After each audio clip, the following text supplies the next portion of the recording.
ever stop to think about what connects the AI on your phone to, say, a dusty mine deep in the earth?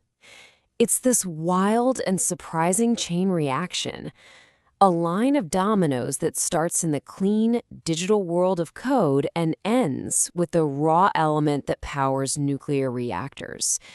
It is a powerful domino effect, and to really understand where we're heading, we have to follow that chain all the way back to the source. So it all kicks off with this number, 2. According to Gartner, the electricity demand from data centers is on track to double by 2030. Now, to give you an idea of the scale here, we're talking about adding the entire current electricity use of a country like Germany, just for data centers.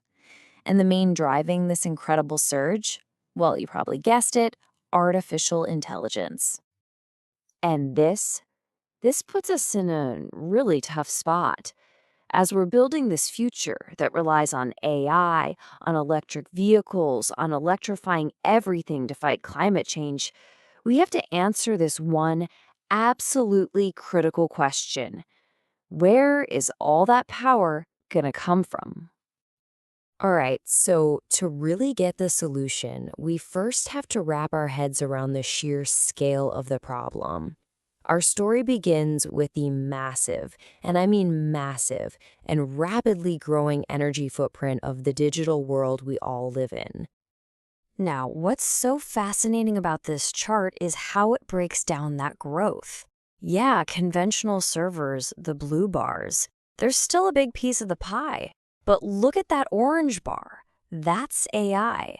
The power used by AI-optimized servers is set to jump almost 5-fold in that same time frame. It's going from just over 20% of data center power use to a staggering 44% by 2030. AI is the real story here, no question. And, it's not just about running the computer chips. These high-performance servers, they generate an unbelievable amount of heat. Just keeping them from melting down is a monumental task in itself. We're talking up to 40% of a data center's entire energy bill going to cooling alone. So the challenge isn't just getting power, it's dealing with a massive heat problem. This immense need for clean, reliable power is forcing a global rethink. It's sparking a revival of an energy source that honestly has been on the back foot for decades. This is what people are calling the nuclear renaissance. So here's the thing. Data centers and our modern electric grid, they need power that's always on. Unlike solar and wind, which, come and go with the weather, nuclear provides what's called baseload power. That's a constant, steady, carbon-free stream of electricity 24 hours a day, 7 days a week. And look, this isn't just some theory. Energy analyst Matthew L. Wald puts it perfectly. He says, as utilities are promising to get to near zero carbon emissions by 2050, they are actively and eagerly turning to the next generation of nuclear tech to actually make that happen. The demand is real, and it's happening right now. And the momentum is global. At the COP28 climate conference, more than 20 countries, including the U.S., signed on to the Net Zero Nuclear Industry Pledge. Their commitment? To triple the world's nuclear energy capacity by 2050. That is a huge international signal that nuclear is back on the table in a big, big way. But the technology driving this comeback? Well, it's probably not what you're picturing. It's smaller, it's way more flexible, and it's designed to overcome the problems of the past. It's time to meet the small modular reactor. So what in the world is an SMR? Well, like the name says, they're small. They produce up to 300 megawatts of electricity, which is about a third of a big traditional reactor. And they're modular, which, as you're about to see, is their real superpower. And this just shows you the difference, plain and simple. On the left, you've got the compact design of a single SMR module. Now, compare that to the gigantic footprint of a traditional nuclear power plant on the right. This much smaller size opens up a whole new world of possibilities for where these things can be built. The advantages are pretty compelling.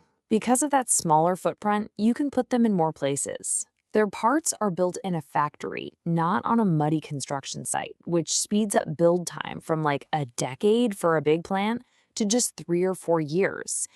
And critically, many of them have what are called passive safety features, which means they can shut themselves down automatically, no human needed. This is the real game changer here. Instead of these incredibly complex, one-off construction projects that are famous for going way over budget and taking forever, the SMR model is all about manufacturing. You build the parts in a controlled factory environment, then you ship them and assemble them.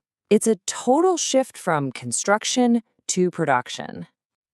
But all of this high-tech innovation, from the AI servers all the way to these advanced reactors, it has a very real, very raw consequence. It's creating a modern-day gold rush, but for a different kind of precious metal. It's pretty simple, really. All this new demand for nuclear power has caused the price of its fuel, uranium, to double. And that has totally changed the math for mining companies, making old, shuttered mines suddenly profitable again, and kicking off a global scramble to find and dig up more of it. This timeline just shows you how fast things have flipped. After the Fukushima disaster back in 2011, the market completely crashed. But then, that COP28 pledge in 2023 lit a fire under the industry. By early 2024, the Pinyon Plain mine opened up in Arizona. That was the first new uranium mine in the U.S. in 8 years. And now you've got major projects being planned all over the world. But here's where things get really complicated. This rush for clean energy is running headfirst into a very, very dirty history. For a lot of communities, especially in the American Southwest, the last uranium boom left behind a toxic legacy of pollution and disease, and that has not been forgotten. Okay, so the industry is saying, hey, we're doing things differently this time. Instead of those huge open pit mines, a lot of new operations use this technique called in situ leaching. That's where they pump liquids underground to dissolve the uranium and bring it up. And while that does cause way less damage on the surface, it comes with its own really serious risks, mainly the potential to contaminate crucial groundwater supplies. And that history breeds some deep, deep skepticism. As Taylor McKinnon from the Center for Biological Diversity points out, with hundreds of abandoned, polluting mines still scarring the landscape from the last boom, it's really hard for local communities to trust any promises that this time will be different. The cost of that last failure is measured in human lives. Back in 1979, the Church Rock spill in New Mexico became the largest accidental release of radioactive waste in U.S. history. And even today, studies keep finding that people living near these abandoned mines on the Navajo Nation suffer from higher rates of kidney disease, hypertension, and autoimmune disorders. And as if this tension between the future and the past weren't enough, there's one final domino poised to fall. It's a problem of simple math. There just might not be enough uranium to fuel this nuclear renaissance, even if we wanted to. Just look at these numbers. By 2025, the world is projected to need about 6 million more pounds of uranium than it produces. Okay, that's a gap, but maybe manageable. But by 2040, That deficit is projected to explode to 196 million pounds. Demand is on a collision course to outstrip supply by nearly 50%. Let me say that again, 50%. To close a gap that big, you'd have to find and build the equivalent of 11 of the world's biggest uranium mines in just 15 years. Which brings us to the ultimate question. The demand for AI is creating this huge demand for clean, reliable energy. The best candidate for that energy has a fuel problem and a toxic past. So as we race to build our digital future, we're stuck with this profound dilemma. Can we actually power the next technological revolution without repeating the very worst mistakes of the last one?